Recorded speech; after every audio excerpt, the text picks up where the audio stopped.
ఇవాళ సూర్యాపేట జిల్లాలో సీఎం రేవంత్ రెడ్డి పర్యటించనున్నారు. అర్హులైన లబ్ధిదారులకు నూతన రేషన్ కార్డులను పంపిణీ చేయనున్నారు. ఇక ముఖ్యమంత్రి రేవంత్ రెడ్డి పర్యటన నేపథ్యంలో బీఆర్ఎస్ నేతల ముందస్తు అరెస్టులు కొనసాగుతున్నాయి. తిరుమలగిరి సభను అడ్డుకుంటారని గులాబీ శ్రేణులను అరెస్ట్ చేస్తున్నారు పోలీసులు. కాగా ఇప్పటికే సూర్యాపేట, తుంగతుర్తి, హుజూర్ నగర్ తో పాటు కోదాడ ప్రాంతాల్లో బీఆర్ఎస్ శ్రేణుల అరెస్టులు జరుగుతున్నాయి.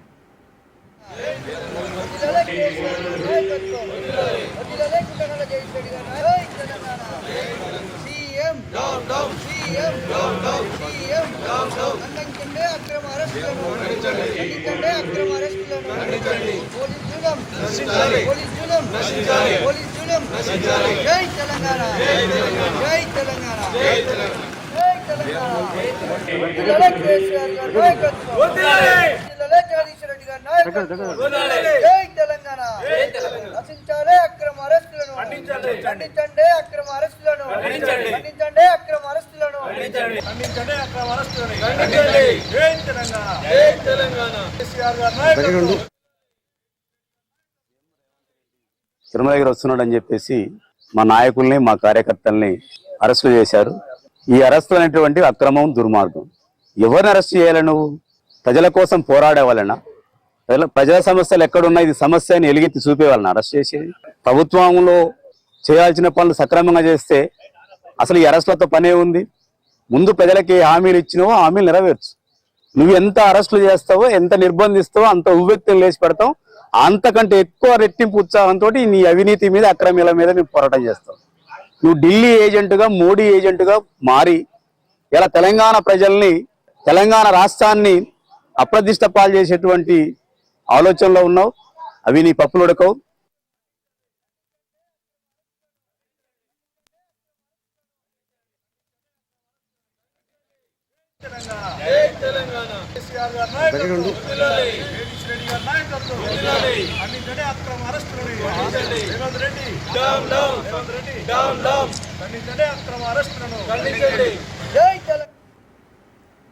రైట్, బీఆర్ఎస్ శ్రేణుల ముందస్తు అరెస్టులకు సంబంధించి మరిన్ని డీటెయిల్స్ మా ప్రతినిధి పుల్లారావు అందిస్తారు. పుల్లారావు, కానీ ఈ రోజు సీఎం రేవంత్ రెడ్డి తుంగతుర్తి నియోజకవర్గంలో తిరుమలగిరి మండల కేంద్రానికి వస్తున్న నేపథ్యంలో బీఆర్ఎస్ శ్రేణులు మాత్రము ముఖ్యమంత్రి రాకను మాత్రం పూర్తి స్థాయిలో వ్యతిరేకిస్తున్నాము. ఎందుకంటే అధికారంలోకి వచ్చిన తర్వాత కాంగ్రెస్ ప్రభుత్వం పూర్తి స్థాయిలో హామీలన్నింటినీ కూడా విస్మరించిన నేపథ్యం మీద ఉంది. ఇచ్చినటువంటి ఏ హామీలను నెరవేర్చినటువంటి ముఖ్యమంత్రి ఏ విధంగా ఏ మొహం పెట్టుకొని మా తుంగతుర్తికి వస్తారని చెప్పేసి కూడా బీఆర్ఎస్ పార్టీకి సంబంధించిన నాయకులు పరుషంగా కొన్ని పదజాలు ఉపయోగించిన పరిస్థితి ఉంది. ఇదే సందర్భంలో ముఖ్యమంత్రి రాకను అడ్డుకుంటామని చెప్పేసి కూడా వాళ్ళు మీడియా సమావేశంలో హెచ్చరించిన నేపథ్యం అయితే ఉంది. ఇదే సందర్భంలో పోలీసులు మాత్రము ఈ విషయాన్ని సీరియస్ గా తీసుకుంటుంది. ఎందుకంటే ముఖ్యమంత్రి పర్యటన నేపథ్యంలో పటిష్టమైనటువంటి బందోబస్తు ఏర్పాటు చేయడం జరిగింది. దాదాపు 2000 మంది పోలీసులతో బందోబస్తు ఏర్పాటు చేసిన నేపథ్యం అయితే, కాకపోతే బీఆర్ఎస్ శ్రేణులు అనేవి అడ్డుకుంటాయని చెప్పి ప్రకటించారు. కాబట్టి ముందస్తుగానే ఆ బీఆర్ఎస్ పార్టీకి సంబంధించిన నాయకులందరినీ కూడా నిన్న రాత్రి నుంచి కూడా అరెస్ట్ చేసే పర్వం అయితే నెలకొందని చెప్పవచ్చు. ముఖ్యంగా సూర్యాపేట జిల్లాకు సంబంధించి హుజూర్ నగర్, కోదాడ, తుంగతుర్తి, సూర్యాపేట అంటే ఈ ప్రాంతానికి సంబంధించినటువంటి ఎవరైతే టీఆర్ఎస్ పార్టీకి సంబంధించిన నాయకులు ఎవరున్నారో వాళ్ళందరినీ కూడా ముందస్తుగానే అదుపులోకి తీసుకొని పోలీస్ స్టేషన్ తరలించారు. ఈ విషయాన్ని మాత్రం బీఆర్ఎస్ పార్టీ నాయకులు మాత్రం తీవ్రంగా ఖండిస్తున్న పరిస్థితి నెలకొంది. ఎందుకంటే పూర్తిగా అంటే ప్రభుత్వం అనేది అధికారంలోకి, అంటే కాంగ్రెస్ పార్టీ అధికారంలోకి వచ్చే ముందు అలివిగాని హామీలు ఇవ్వడం జరిగింది. దాదాపు అందుకోసం ఇచ్చినటువంటి హామీలు ఏది కూడా పూర్తిగా నెరవేర్చినటువంటి పరిస్థితి అయితే ఉంది. ఇదే సమయంలో తుంగతుర్తి మాజీ ఎమ్మెల్యేగా ఉన్నటువంటి కిషోర్ కూడా కొన్ని వ్యాఖ్యలు చేసిన పరిస్థితి నెలకొందని చెప్పవచ్చు. ముఖ్యంగా అక్కడ ఈ యొక్క ప్రాంతానికి అంటే తుంగతుర్తి నియోజకవర్గానికి సంబంధించినటువంటి 3 వ్యక్తులు ఉన్నారు. ముఖ్యంగా మందుల స్వామి రెడ్డి, అదేవిధంగా ఎంపీగా భువనగిరి ఎంపీగా ఉన్నటువంటి చావల్ కిరణ్ కుమార్ రెడ్డి, అదేవిధంగా మంత్రిగా ఉన్నటువంటి ఉత్తమ్ కుమార్ రెడ్డికి కూడా తుంగతుర్తి నియోజకవర్గానికి సంబంధించినటువంటి ఒక విలేజే. సో 3 వ్యక్తులు ఈ యొక్క తుంగతుర్తి నియోజకవర్గంలో ఉండి కూడా సో వారికి సంబంధించినటువంటి గ్రామాలని కూడా వాళ్ళు పూర్తి స్థాయిలో అభివృద్ధి చేయలేకపోయారు. ఆ గ్రామాల్లోనే సమస్యలు తిష్ట వేసుకొని ఉన్నాయి. ఇలాంటి పరిస్థితుల్లో ఏ విధంగా అంటే ముఖ్యమంత్రిని తీసుకొచ్చి ఈ యొక్క ప్రాంతంలో ఏ విధంగా మీరు ఆ సభ ఏర్పాటు చేస్తారు అని చెప్పేసి కూడా గాదర్ హెచ్చరికలు జారీ చేసిన నేపథ్యం అయితే ఉంది. అదేవిధంగా మాజీ మంత్రిగా ఉన్నటువంటి జగదీష్ రెడ్డి కూడా ఈ విషయాన్ని మాత్రము చాలా సీరియస్ గా తీసుకున్నాడు. ముఖ్యమంత్రి రాకని మేము వ్యతిరేకిస్తున్నాము, ముఖ్యమంత్రిని ఖచ్చితంగా అడ్డుకుంటాము, సభ జరగకుండా చేస్తామని చెప్పేసి కూడా వాళ్ళు హెచ్చరికలు జారీ చేసిన నేపథ్యంలో పోలీసులు మాత్రం ముందస్తుగానే టీఆర్ఎస్ నాయకులు మాత్రం అరెస్టులు చేస్తూ ఉండడం జరిగింది. అదే ముఖ్యమంత్రి సభ అనేది సజావుగా సాగే విధంగా చేయడం కోసం అని చెప్పేసి బీఆర్ఎస్ పార్టీ నాయకులను అడ్డుకు తీసుకున్నారని చెప్పేసి కూడా పోలీసులు చెప్పుల పరిస్థితి ఉంది. కాకపోతే బీఆర్ఎస్ శ్రేణులు మాత్రము ఆ పోలీసుల చర్యలు అదేవిధంగా ఆ ప్రభుత్వ విధానాన్ని మాత్రము వాళ్ళు తూర్పారపడుతున్న పరిస్థితి ఉంది. ఈ విషయాన్ని పుల్లారావు, మరి సీఎం రానున్న నేపథ్యంలో అక్కడ ఏర్పాట్లు ఏ విధంగా చేశారు?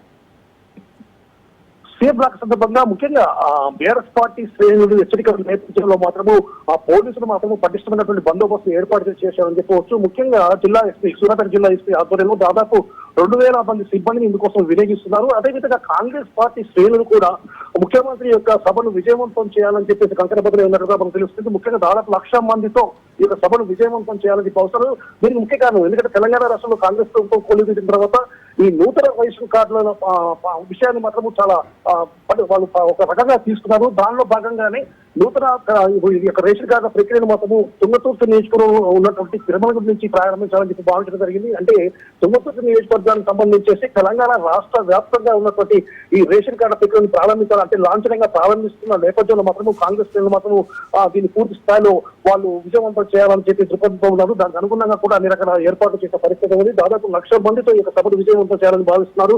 ఎందుకంటే తెలంగాణ రాష్ట్రం మొత్తం కూడా యావత్తగా ఎదురు చూస్తుంది. సో ఈ విధంగా నూతన రేషన్ కార్డులు ప్రక్రియ అనేది ఈ ప్రాంతం కూడా ప్రారంభమవుతుంది కాబట్టి ఇది చరిత్రను నిలిచిపోయే సభగా ఉండబోతుంది. కాబట్టి ఈ యొక్క తుంగతుర్తి ప్రాంతంలో జరిగే సభను విజయవంతం చేయాలని చెప్పేసి కూడా కాంగ్రెస్ పార్టీ భావించింది. అందుకు అనుగుణంగా కూడా వాళ్ళు ప్రణాళికలు సిద్ధం చేసుకున్నారు. దానికి అనుగుణంగా వివిధ ప్రాంతాల నుంచి అంటే దాదాపు 1,00,000 మంది జనసమీకరణ చేసి సభను విజయవంతం చేయాలనే ఉద్దేశంతో ప్రణాళిక రూపొందించుకుని పోతున్నారు. అదేవిధంగా విజయవంతం చేస్తామని చెప్పి కూడా కాంగ్రెస్ శ్రేణులు చెప్పిన పరిస్థితి ఉంచాలి. Right, thank you Pullarao.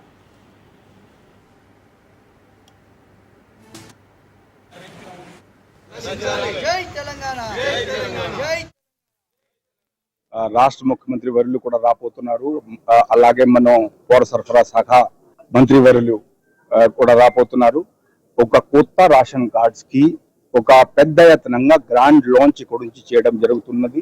కొన్ని సంవత్సరాల నుంచి కొన్ని పెండెన్సీ ఉండే సమగ్రంగా అందరికీ ఇన్క్లూడ్ చేసే విధంగా all inclusive ration card issue చేయడం చాలా కాలం నుంచి జరగలేదు. అందు గురించి ప్రజల ఆకాంక్షలు, ఆశయాలు మరియు ప్రభుత్వం ఇచ్చిన హామీ మేరకు ప్రోగ్రాం ద్వారా పెద్ద ఎత్తనంగా అందరికీ ఇన్క్లూడ్ చేసే విధంగా రేషన్ కార్డ్ పంపిణీ జరుగుతుంది. గౌరవ ముఖ్యమంత్రి గారు చేతుల మీదుగా గౌరవ పౌర సరఫరా శాఖ మంత్రి